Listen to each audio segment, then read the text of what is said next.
Dan dia kaget banget, yang dia lihat itu adalah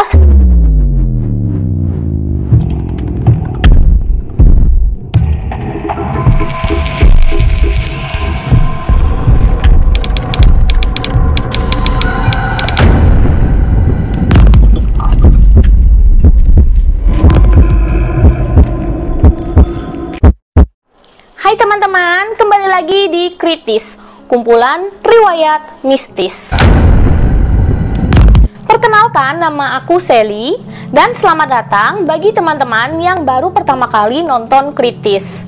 Di episode Kritis kali ini, aku akan menceritakan satu pengalaman yang dialami oleh teman kuliah aku, kita sebut aja namanya Mela.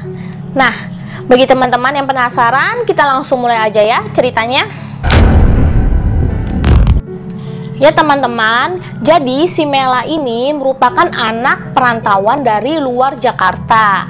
Nah, sebelum tahun ajaran dimulai, si Mela bersama dengan sepupunya, si Dewi ini, mereka memutuskan buat mencari tempat tinggal yang dekat dengan tempat kuliah. Nah, singkat cerita nih, mereka dapat nih satu tempat, yaitu satu apartemen yang cukup nyaman, terus lokasinya strategis lah ya, dekat kuliahan. Akhirnya mereka memutuskan untuk mengambil dua kamar di sana. Jadi kamar si Mela dan kamar si Dewi ini sebelahan. Oke, singkat cerita nih, mereka tinggal di sana dan ya aman-aman aja lah ya selama 1 bulan terakhir. Nah, memasuki bulan kedua, si Mela ini udah kayak merasakan kejanggalan gitu di kamarnya. Jadi setiap si Mela mau tidur itu, dia ngerasa kayak ada satu sosok yang selalu memperhatikan dia di sudut pintu. Jadi kalau ini posisinya si Mela nih, nah sebelum tidur kan dia nggak bisa langsung tidur tuh ya. Jadi dia selalu perhatiin kayak ada satu sosok gitu hitam yang selalu kayak ngelihat ke arah dia. Tapi pas dia buka lampu, kayak udah nggak ada gitu. Nah, udah lah ya, si Mela nggak mikirin. Mungkin dia mikir, ya setiap tempat itu memang ada penunggu dan selama itu nggak ganggu si Mela ya nggak masalah, nggak takut gitu. Si Mela merupakan anak yang nggak bisa tidur malam.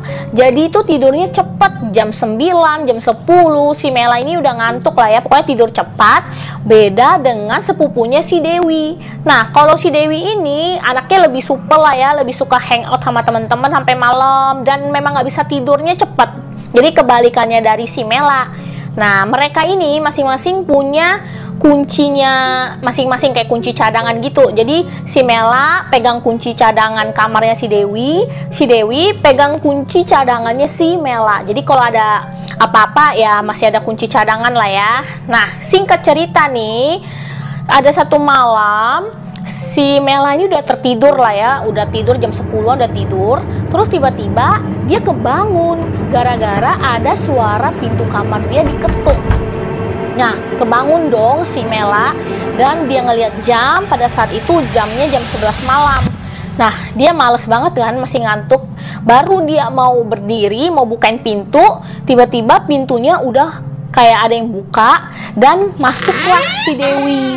Nah, beranjak dari tempat tidurnya, akhirnya ya dia baringin badannya lagi dan dia ngeliat si Dewi itu masuk terus berhenti di depan cermin. Jadi ini kamar mandinya si Mela ya, pintu kamar mandinya seberangnya itu ada cermin panjang gitu. Nah, si Dewi berdiri di sana sambil nyisir. Jadi diem sambil nyisir. Ya udahlah, si Mela nggak hirauin lah ya. Udah tertidur dong si Mela. Nah, kejadian yang sama berulang lagi di keesokan malamnya. Jadi si Dewi ini seperti biasa lah ya, dia ketuk kayak kemarin, dia ketuk pintu dulu, kemudian dia masuk. Cuma kali ini si Dewi nggak berhenti di depan cermin yang seberang toilet itu, tapi dia berjalan menuju si Mela. Lalu si Dewi duduk di samping ranjangnya si Mela sambil nyisir rambutnya juga dan juga sambil nyanyi. Jadi nyanyi lah ya gitu sambil nyisir. Nah, si Mela merasa keganggu dong. Lalu terbangunlah si Mela dan marah-marah sama si Dewi. Dia ngomong, "Aduh, lu ngapain sih di sini nyisir, mandi segala macem? Udahlah, lu baliklah ke kamar lu." Oke, akhirnya lama-lama suara nyanyiannya itu kan makin menghilang. Ya udah, akhirnya si Mela tertidur. Keesokan harinya si Mela ada janji sama teman sekelasnya buat belajar bareng di apartemennya si Mela. Jadi kan mereka mau ujian tuh, jadi mereka janji lah ya belajar bareng sekitar jam 5 sampai 6 di tempatnya si Mela. Nah, sebelum temennya datang ini, sekitar jam 6, si Mela ini pergi keluar buat beli cemilan di supermarket. Sekembalinya dari belanja, si Mela ini buka pintu dong. Nah, dia bingung kok pintunya udah kebuka. Terus si Mela masuk dan ngeliat temennya itu udah duduk, udah nungguin dia dari tadi. Terus si Mela ini nanya dong, loh kok lu bisa masuk, gimana caranya? Dan temennya ini jawab, iya yang bukain itu si Dewi. Nah terus Dewinya mana? Dewinya itu nggak tahu kemana tuh. Tadi habis bukain pintu, si Dewinya itu langsung pergi. Gua nanya kemana, dia cuekin gue. Nah ya udah, singkat cerita, mereka belajar bareng sampai dengan jam setengah 9. Lalu temennya itu kembali ke rumahnya. Dan si Mela ini bersiap-siap buat tidur lah ya, kan dia nggak bisa tidur malam. Nah lalu si Mela tidur, dan ketika dia tidur, dia itu kebangun gitu karena ada suara-suara berisik di kamarnya si Dewi. Nah pas dia kebangun, dia ngeliat jam, dan pada saat itu jamnya udah jam 12-an gitu. Si Mela ngedenger suara yang berisik banget dari kamarnya si Dewi. Jadi kayak ada suara orang ngobrol, orang ketawa cekikikan, terus nyanyi-nyanyi, pokoknya kenceng banget. Nah si Mela yang kesel ini kan karena dia gak enak sama si Dewi dan teman-temannya, ya udahlah dia maksain dirinya buat tidur. Dia ngambil bantal, dia tutupin mukanya. Jadi ya biar nggak gitu kedengeran lah ya. Apalagi kan besok dia mau ujian. Nah singkat cerita nih, si Mela tertidur, kemudian dia kebangun lagi gara-gara suara ketawa dan ngobrolnya itu kayak kenceng banget, makin kenceng di samping telinga dia gitu. Dan dia kebangun, dia ngeliat jam itu udah jam 2:30 pagi. Ini yang bikin si Mela makin kesel, dia ngedenger dari suara kamarnya si Dewi itu ada yang kayak lagi maku tembok. Jadi kayak ambil palu gitu, kayak lagi maku-maku tembok gitu, pokoknya berisik banget. Dan itu bikin Mela kesel banget. Nah jadi akhirnya dia ngambil headset, dia dengerin musik kenceng-kenceng, pokoknya sampai dia tertidur. Dan singkat cerita ya, si Mela udah tertidur, lalu dia berangkat buat ujian. Karena kurang tidur, jadi pas ujian si Mela ini kayak nggak bisa jawab beberapa pertanyaan gitu. Dia kesel banget dan dia mikir ini gara-gara Dewi dan teman-temannya nih, makanya dia kayak nggak konsen gitu. Jadi setelah ujian, si Mela memutuskan buat ke kamarnya si Dewi buat negur si Dewi. Jadi pas dia masuk ke kamarnya si Dewi, dia ngelihat Dewi itu nggak ada. Karena udah gedek banget nih, pengen marahin si Dewi itu, dia telepon si Dewi. Nah, halo Dew, lu di mana? Kok nggak ada? Kok lu nggak ada di kamar? Kemudian si Dewi jawab, lah, gua kan di rumah sakit. Terus kemudian Mela nanya dong, lah, lu di rumah sakit? Ngapain? Lah, kan nyokap gue sakit. Hah? Nyokap lu sakit? Dari kapan? Udah seminggu yang lalu gue pulang. Terus si Dewi ngomong nih, sorry. Dari kemarin gue nggak sempet ngabarin lu, soalnya pas gue dapet kabar nyokap gue itu sakit, gue panik dan gue langsung pulang. Pokoknya gue cuti kuliah deh sampai keadaan nyokap gue membaik. Langsung dong pucat mukanya si Mela. Dan si Mela nanya lagi, lu serius? Lu nggak bercanda? Lu udah semingguan nggak di sini? Iya, emangnya kenapa? Kata si Dewi kan.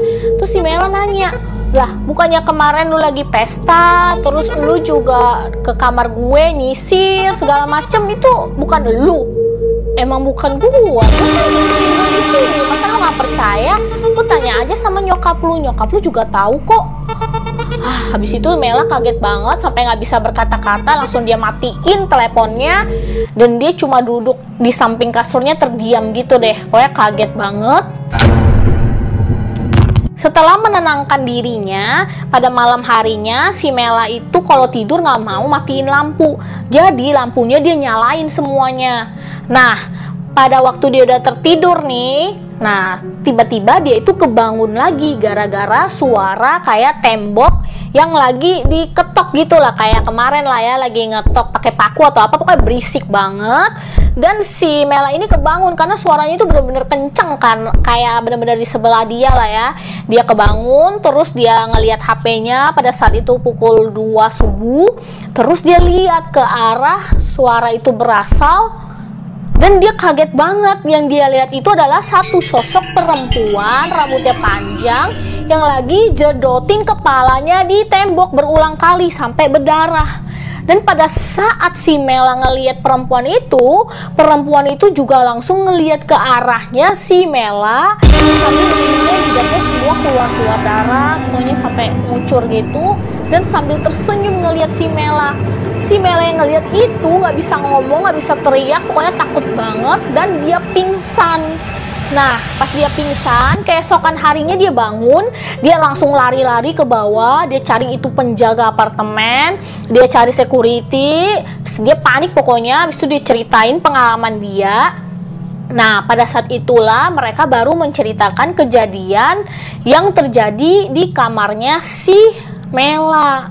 Jadi ceritanya itu, dulu kamarnya Mela ini ditempatin sama satu mahasiswi. Nah, mahasiswi ini diputusin sama pacarnya, padahal pacarnya ini yang selingkuh, tapi pacarnya mutusin. Dan si mahasiswi ini nggak terima dong diputusin, jadi dia memutuskan buat bunuh diri. Dia minum obat serangga dan juga menjedotkan kepala dia berkali-kali ke tembok sampai ya dia meninggal di tempat. Nah, setelah mendengar cerita itu, si Mela tanpa ya basa-basi lagi lah ya, dia langsung berkemas, dia langsung ngambil koper, dia beres-beres, dia keluar dari apartemen itu, dan dia pindah dari apartemen itu. Ya teman-teman, cukup sekian ya cerita horornya si Mela. Semoga teman-teman suka dengan cerita ini. Nah teman-teman, bagi teman-teman yang punya pengalaman seram saat teman-teman lagi ngekos atau tinggal di apartemen selama kuliah, teman-teman boleh share di kolom komentar di bawah ya. Bagi teman-teman yang suka dengan episode kritis kali ini, jangan lupa di like, subscribe, dan share ke teman-teman lainnya. Dan sampai jumpa di episode kritis yang berikutnya. Dadah!